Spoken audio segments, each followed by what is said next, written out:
Let's talk about all the extra fat that you should be eating on the paleo-ketogenic diet. I'll show you how I figured out my ratios and how I make it work for me. Welcome back to my channel. If you are new here, I am Sylvia. I'm a carnivore diet coach and a big city mom.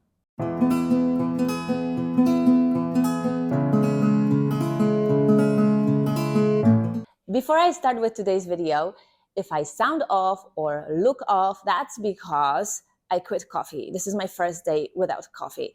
It is nowhere near as bad as I expected, but there are some problems, but I'm good enough to record a video. So let's talk about all the extra fat that you should be eating on the paleo-ketogenic diet.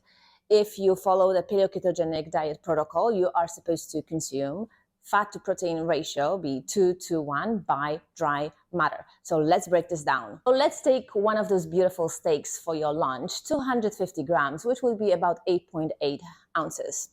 There is proteins in there, there's already fat in there, and water. So what you want to do is to double the amount of fat. So in 250 grams of steak, you'll have approximately 48 grams of fat, 63 grams of proteins, and the rest is water. So let's take those 63 grams of proteins and double it. That will give us 126 grams of fat, but we will also subtract the 48 grams of fat that is already there with the meat.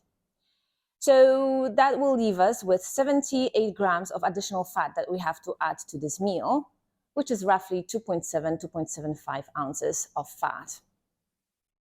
Let me demonstrate what that looks like.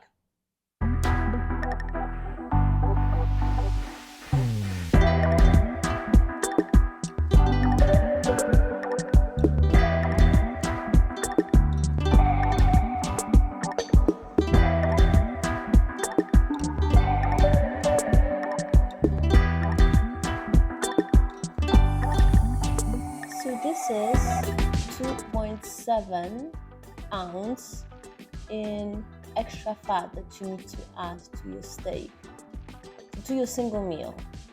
So as you see, you need to add about 2.5 copious spoons of extra fat to your meat. If you are eating 2 meals a day, which is what people do on PKD, that will be about 5 copious spoons of extra fat. In my case, I focus on tallow, but you can do lard, you can do duck fat, you can do butter if you can tolerate it. Another way to reach the same proportion is to set your MyFitnessPal application, and that does not require you to pay for this app, is to set your macros to be 80 or 85% of calories from fat, and 20% or 15% of your calories from proteins, and 0 from carbohydrates, and start logging your food. Within about 5 days, you'll be able to eyeball it perfectly how much extra fat you need to what you are eating. Even though I have the food scale at home, I don't recommend that you buy it for the sole reason of getting the ratios right. What I just showed you should be enough to give you an idea how much fat you should be eating. But really obsessing over the exact measurements, it will drive you insane and it will restrict you further on this diet that is already full of austerity. So if you happen to have a scale at home, okay, use it just so that you can learn, that you can have a sense of proportions, how much fat and how much meat you need to eat to be in ketosis over 2. Other than that, try to eat as intuitively as possible. Don't obsess about the ratios and exact grams or ounces. It will drive you insane and it is not beneficial to your diet and to your health.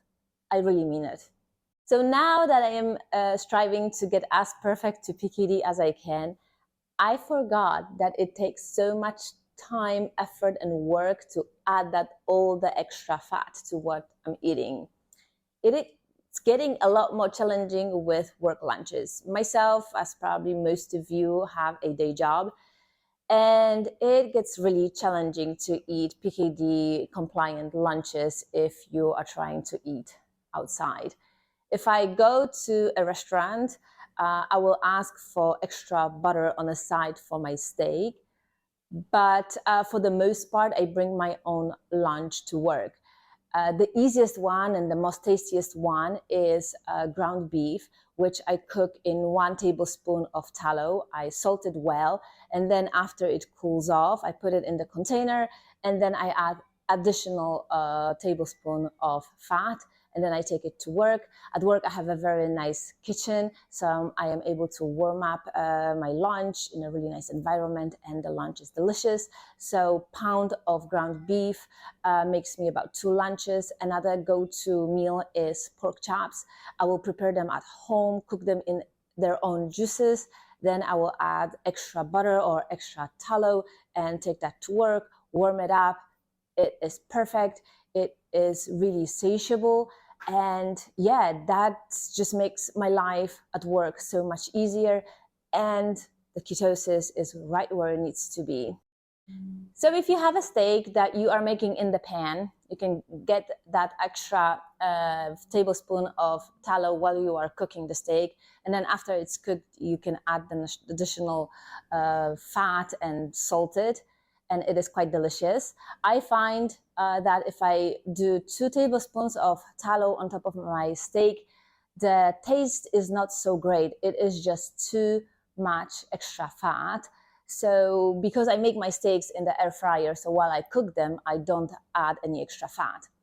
So I will add 1 tablespoon of extra fat on top of my steak, and that additional fat that I didn't eat during the main meal, I will make it into a snack. So it will be either a sausage that I dip in tallow, or I'll have some prosciutto and I wrap the tallow in it.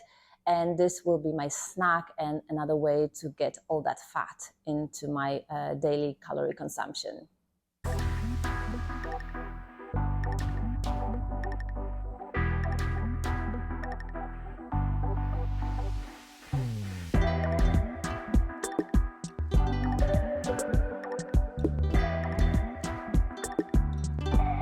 All right, so this will do it for this week's video.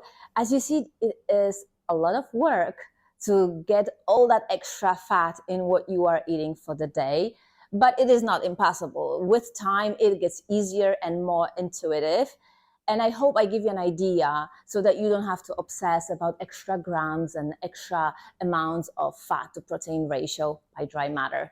It is actually more intuitive. So 5 extra copious tablespoons of fat, or 80% of your macros from fat, 20 from proteins, 0 from carbohydrates, and you will achieve the same outcome.